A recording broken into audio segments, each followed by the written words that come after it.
Así es, si tiene una duda, mi propuesta es que abramos la Biblia a ver si allí encuentra una respuesta. Claro que no, no para respuestas de cosas de qué haré con esto o con lo otro, sino más bien un poco acerca de nuestra fe, para que nuestra fe nos vaya hablando. Es el padre Álvaro Sáenz desde Barba, Heredia, Costa Rica, que viene a usted con esta inquietud, la que está impresa en Lucas 24:27. Como Jesús, comenzando por Moisés y continuando con todos los profetas, les interpretó a los discípulos de Emaús en todas las escrituras lo que se refería a él. Ya vimos detalles interesantes en la genealogía de Jesucristo que escribió San Mateo. Vamos a dar un paso adelante importante, yo creo. Vamos a meternos en la idea de Jesús desde el Antiguo Testamento. Esta sería la sexta entrega y vamos a ir a una cosa que se llama el protoevangelio, es decir, cuando Dios promete un redentor. Esa experiencia de Dios prometiendo un redentor nos sacude porque está en las mismísimas primeras páginas de la Escritura. Entonces vamos a pensar en ello, sobre todo para entender que, bueno, que Dios está a cargo, que Dios está al frente de esta situación y que Dios será el que intentará resolver este problema. Vamos a partir de Génesis 3:15, lo que comúnmente se conoce como protoevangelio.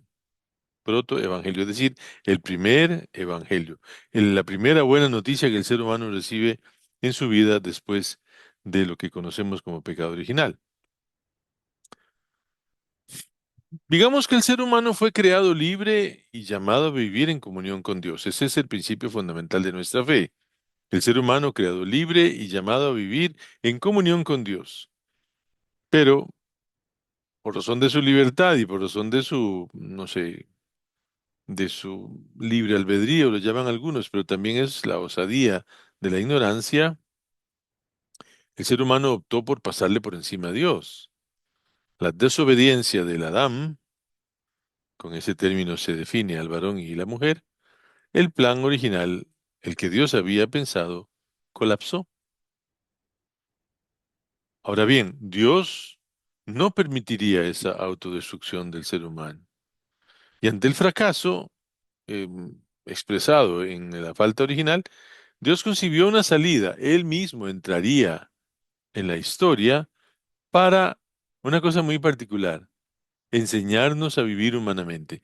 Porque el pecado colmó al ser humano de aquellas características, aquellos vicios que le vienen a la humanidad desde la naturaleza, desde lo animal, el odio, la envidia, la codicia, el deseo de venganza, eh, la imposición de unos sobre otros, la manipulación.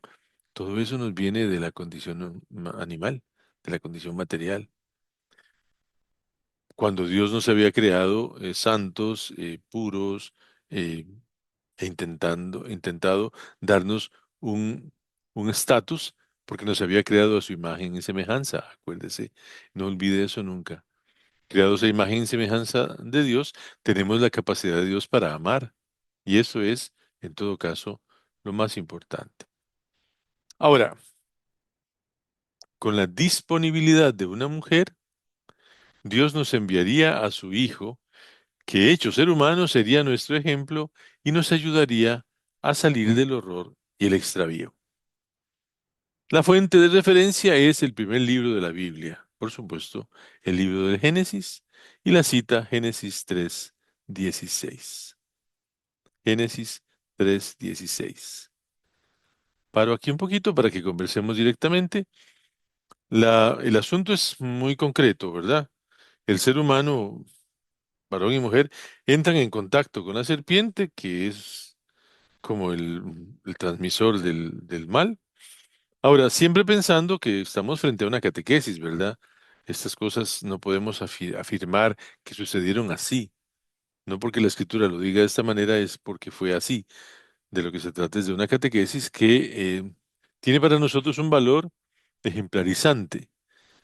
Es una explicación de algo que se vive. De hecho, hay una situación de la mujer que es vergonzosa y que es producto posiblemente de la historia y de la cultura. Pero entonces, intentando entender estos asuntos, el, el autor sagrado nos habla de una situación que hirió al ser humano en plenitud, en totalidad, y que la mujer habría asumido las peores consecuencias. En todo caso, bueno, no vamos a discutir sobre eso, porque no estamos hablando sobre el pecado original, sino sobre el hecho se dio un colapso, el ser humano se oculta, Dios camina por la tarde cuando ya no hace tanto calor, dice el texto sagrado muy bonito, el ser humano está escondido y la pregunta de Dios, un poco en la angustia de esa actitud de los padres de familia, ¿dónde estás? Dios busca al ser humano y el ser humano está oculto entre los matorrales porque ha descubierto que está desnudo. Descubre que está desnudo. Entonces le va Dios le va a tratar de indagar qué fue lo que pasó. El varón le echa la culpa a la mujer le echa la culpa a la serpiente y Dios cae sobre la serpiente y le dice, por haber hecho esto, eso es Génesis 3, 14. Por haber hecho esto, maldita serás entre todos los animales domésticos y entre todos los animales del campo. Te arrastrarás sobre tu vientre y comerás polvo todos los días de tu vida. Pero son las características de una serpiente, ¿verdad? No es que empezara allí a ser así, es que, bueno, los seres humanos veían a las serpientes y además en Babilonia habían visto a la serpiente como un dios feroz, ese es el culpable. Entonces, las cosas que lo caracterizan, como arrastrarse por el piso y comer polvo, pues ahí están. Y viene 3:15, el gran versículo, el protoevangelio. Primera cita en la Biblia de lo que sería la redención. Pondré, dice el Señor, enemistad entre ti, serpiente, y la mujer. No dice las mujeres ni el género femenino, no. Dice entre ti, serpiente, y la mujer, una mujer en concreto. Cuando en las lenguas antiguas aparece un artículo, es porque está hablando de una persona en concreto. No dice quién es, por supuesto, nosotros imaginamos quién es. Entre tu linaje, serpiente, o sea, los que nazcan de ti y el linaje de la mujer,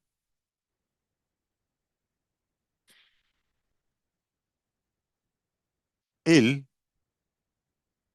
te aplastará la cabeza y tú le acecharás el talón.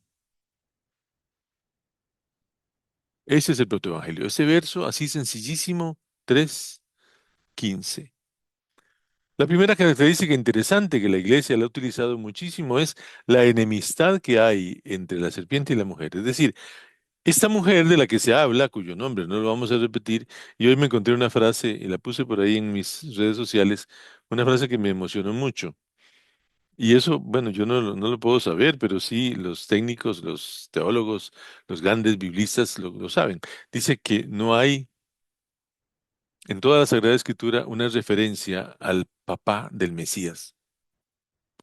Las referencias son todas de la mamá del Mesías. Qué interesante, ¿verdad? Eso nos habla de un proyecto de Dios. Bien, como sea. Aquí dice, pondré enemistad entre ti y la mujer. Esta mujer, que es la que va a ser la madre, no va a tener relaciones con el demonio. Por eso la iglesia se sintió amparada a la idea de la Inmaculada Concepción, de una mujer concebida sin pecado para poder ser madre de Jesús. Y es concebida sin pecado por los méritos de Cristo, pero de eso hablamos otro día. Enemistad que hay entre la mujer y la serpiente es histórica. Y María, si ella es María, María nunca tuvo contacto con el pecado. María vivió una vida de cristiana antes de Cristo con toda la rectitud. El padre Miguel Picado dice una frase muy bonita. Dice que en María se sintetiza toda la riqueza del Antiguo Testamento. Y esto es maravilloso. Enemistad entre ti y la mujer serpiente, ¿verdad? La enemistad se va a extender. Tus descendientes, serpiente, los diablitos, los malos, los perversos, los ruines, estarán enemistados con el descendiente, el linaje de la mujer. Y se corrigió entonces un error que había en las traducciones antiguas, porque como decía, la descendencia es femenino, entonces la descendencia, si hay que poner un artículo para no repetir la descendencia, se ponía ella y parecía que era la mujer la que le aplastaba la cabeza a la serpiente. No, no, no. Es el descendiente de la mujer el que le aplasta la cabeza al demonio. Mientras tú les echas el talón, ¿eso qué significa? Que el Mesías, que vendría un día, no está al nivel de la serpiente. Se hará ser humano, pero no estará al nivel de la serpiente, no estará en el nivel de la tierra, estará por encima, es superior, está, se mueve en el otro plano. Por eso la serpiente a lo más que llega es a amenazarle el talón. Ese es el protoevangelio. Yo creo que es muy hermoso, yo creo que es una de las páginas más emocionantes y además motor de un pensamiento que se va a desplegar en el resto de la Sagrada Escritura. Vea que estoy leyendo en las primeras páginas y me van a quedar todas estas páginas para hablar sobre el Mesías y la gran mayoría del libro sagrado son la historia de Israel, pero fundamentalmente es la preparación al nacimiento del Mesías. Gloria al Padre y al Hijo y al Espíritu Santo.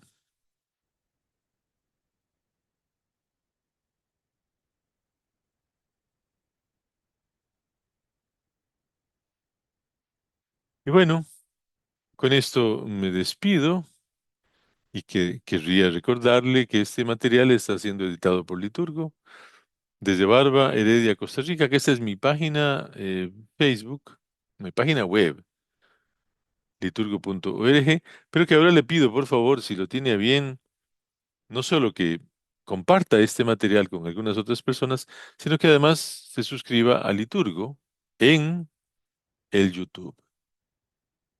Muchas gracias por seguirnos, muchas gracias por mirar, muchas gracias por pensar y muchas gracias por entender a Jesucristo, nuestro Salvador.